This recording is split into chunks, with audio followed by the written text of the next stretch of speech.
Ni sambolo vena katalmana turanga na marama kay kemani nulubenda kakoni ndau sema tiko mai ena pamana viti. Ena kena mai rongo de rau tali tiko en dona ngauna nino ndabe mbolongodi. Ena buku ni vei tuku so membale tikanta mai nandomo ni kaya anu. Ni sambolo sia. Saarna enra. Tarna dola. Bia umbula re.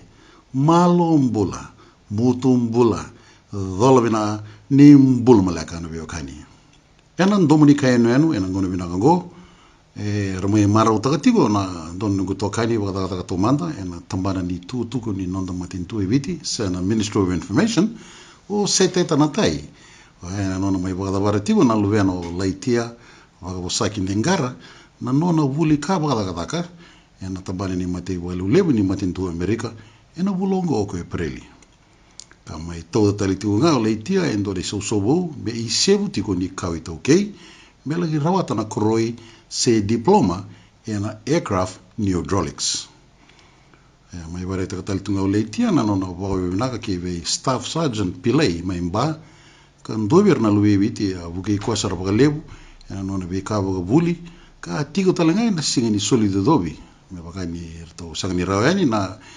marama tinana na buku ni lenga ni COVID-19 ka taratuna o Amerika ena ngonongo. Pare tatalitunga o leitia na nona wawe vinaka ki vei to na nona ngasivuli ena Dilkusha Boys School ka wakakina na Lelin Memorial School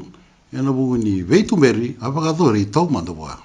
Maina nunda puno lo mani viti enda mai wawe ligatiko na kena sa tega butaki na viti na singa sauti na nonda sa tega bukei na luwe viti kara wakalingai na non rambula ena kena romboti viti tu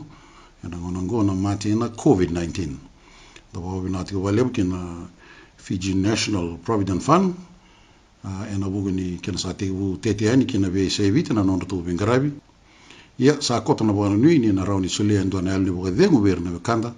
karangan reba tu na veibuke ena ngaunango. Ia ninda tokanga ena ulutanga ni COVID-19 maina nonda wanolo mani viti de ndo maka menda ronga talanga ndo na wakamadhala ni ndo na tambani ni vingarabi kasa maite utaki ena vidi na singa sauti kana rao talanga ni veibuke veri na lubei viti ena buku ni nragi ni mbula karando na makatu ena ngauna sarangaungo. Ni sa mbula binaka na lewe viti ni ndo warorong ratio tikumai ena steseni ni Dominica Yanianu mai New Zealandi. Gonga o saloteran ronro au vabutu mai na korapaturango moleu mai bunombalau mai lau au basu ena korapaturanga Yanianu yatata. Na nunguleo ni wali o kitian ronro e vabutu mai na korona mbualu mai mbua tolu na ni tudorobu kasa walu na makubiki rao. Au ndona ngauna mbalawa da tukina pa matanitu tol sanga bulkawan na mbaki as a career civil servant and ministry ni bula na foreign affairs ka pakatelangaki na public service commission au mai dakatalanga na ministry of women, children and poverty alleviation as the Director for Women and Director for Social Welfare and berni ubogadengitiko en ronondolu tinikarua. Niwatia ya umay garaptia ni sona voluntary work berni wangai duri na bending-dingi en ronondolu tinikaba wa manikalungat ni wa rawatan donungu indamdambe na lomani palimendi under the Sodalpa Party. Ngosa karua ni nongu termi palimendi wa anduri talanga na ronondol tin kawalu wa mani rawata talanga kina na nogindam belom ni palimendi. Bakaleka nga membaleta na sonakae ado tungo ibiti me batakambeka na COVID-19 wambauta matata weekend kedea nakasaya taltinga mi New Zealandi kena vivo no tentale so kasanga ni bakua ikino viti nangono sarmandangango e kabo beki mai mi viti ni dona mate vango e mbasika mai sa kauta talenga mai e sona rebu ni COVID-19 go na sona kava taka na biu vaka na kena songa na nem na border Biu talengana curfew hours. Ka ngoe sona kabobo e samayado ka kutabatamay o COVID-19. Sa sanga taltingani kana buli. Nangonongo e vida na kisi sa may tikongo ibite tinkawana tiko na kene wili na ngonongo. Ye kendo na kambi mbi ki me misota ka tiko watake na kena yado maingo na COVID-19 ya na kena sa senga na vaka ka kena wakai toso da ke talenga o ira na wekai ki mami era thoko wana lawa baleta na curfew ko mbi maingo au wakambauta yani kabo mbeka senga talembenga ni matata vir na leo ni vanua na kambaleta na curfew ka sa leu sara era mai thoko wana lango kar sa tini sara na matavile wai au wakambauta ni nando na kena ngoni sale na reda na matentu na nondra dike vitale o ira kora sa thoko ngo wana lawa baleta o ira kora sa kau i valini vile wai era sa kau sartal tinga isa sol na kenra tutongi me raturi valini bebesu. Ni tiko ngaya na COVID-19 na ngon saramandangango e o suba se lockdown tinga sa karoni madhango ki mami sawa nui tiko ni ndona ngau na bole ka ngamengo me sana pakale suita lekina na mbula me sa kautan Italia na lockdown se na bakatatambo. Ieni se toka nga batiki ki mami na COVID-19 asamba si katalenga mai na tropical cyclone Harold ka wakambauta ni oni sa kilani mai rabu sara pakata talenga iviti wakambimbi mai virtu na ikandawu mai mbenga watu lele kirtu na yasa moale tarai matuku sara waka lewu ngo endona kaki mami ngarabu sara tinga nango sa tiku mantamay na biu zakadaka na senga ni zakadaka may na COVID-19 sanga yado tale may na lengango tu sartungango matay ki mami lewu na lenga me bataka sa autuku na oti tokanya nangonango ki mami sa tabolea mi ki mbukir na weke ki mami kwa rabalengay may wana TC Harold Koya o ni na wili kambaka na Facebook o wa maimbita takatiko ito na appeal ni donation se kerebi buke membaletir na wekanda korasa wale ngay nonra mbula baka bimbi na nonra wale na bibonu sa dabuto tiania tosar tingango nangonango na appeal ke baka endo na kani bebi buke may kinara ni bitartar may biya wana Facebook se new message nga mai ya ngosa bakai ya tabotong bagan na kena matai ni Facebook ni kerbe buke sala ketika wale na kakana na isulu na yaya ni kana na yaya ni bali ni kuro na bikaba ya na dina na karsini ya ni sao timbeka ya sana ngai basika mai na kena binakati merebuke yo irna wekanda membaleta non vale au kongo na wakamamasu tikina uker tikina bikemni na matabi wakani oni tumba kami New Zealandi koni sema bakanra bakabibi bolakati sara kirna bibonongo ke bakawani na numir na wekamuni na kena tareda kena nonra tik sa nonra vale na sangani rawani ndana ba nui bana bebu kini matentu balet ndona ka ureida na cyclone sao TC Winston berambera na kena lako mai na bebu kini matentu balet na kena bakabina takina vale ka asanga talangani birau na bibu ke silema na matentu kongone au na kira tikan kine bikenda na matabiokani moni na numir mai oirna no muni leweni koro kwa rabalenga ina non ritiko na dhangi erawani oni dhakaba ndo kene bibu ke me buke ira me rabolia na yaya non rabale me rentareta ke bakatotolo na non ritiko na kena ndo na ngauna leka ngango baleta me rentobole me basuka ile style na mbula beir na leoni matabu vale bimbi beir na luvenda baleta ke baka sanga na vale meratiki na babinaka na sinra na itosa binaka na buli ke sanga na vale meratiki na babinaka ena sanga talanga ni ran tosa binaka na non rabinga na maramatina ena non rodilo mani vale ko ya kendo na kira ro ni mai tukuna toka bikenda na ngonongo menta tobole sara menta ngaraba na non ruke yuri na bekanda mai na koro ko bada non vale menta garab mai wakambe kana sole baki menta bibu ketaka mai na tambanango merenda bukeira mera bakalusi voto tolo na non rambula ena kena tukuni baka babala ngi men normalize takina non rambula ko mangando na tambana o kira tukan kina bikimni menta na tobole menta buke me tareda kitale na non rodi tiko se non rodi vali au tornongo ni binaka ongo me uba binaka bi gebi ambaringa ena nona silia mengondo na ngauna merani o mai wambula tikan kina bikimni kambulongo dikimni tiko na bikaya tiko ibiti nangonongo sabato kaya na kena lewu ni te mo takamanda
sawang le tu ina bo binaglebu ki we kanda chesi modina bitu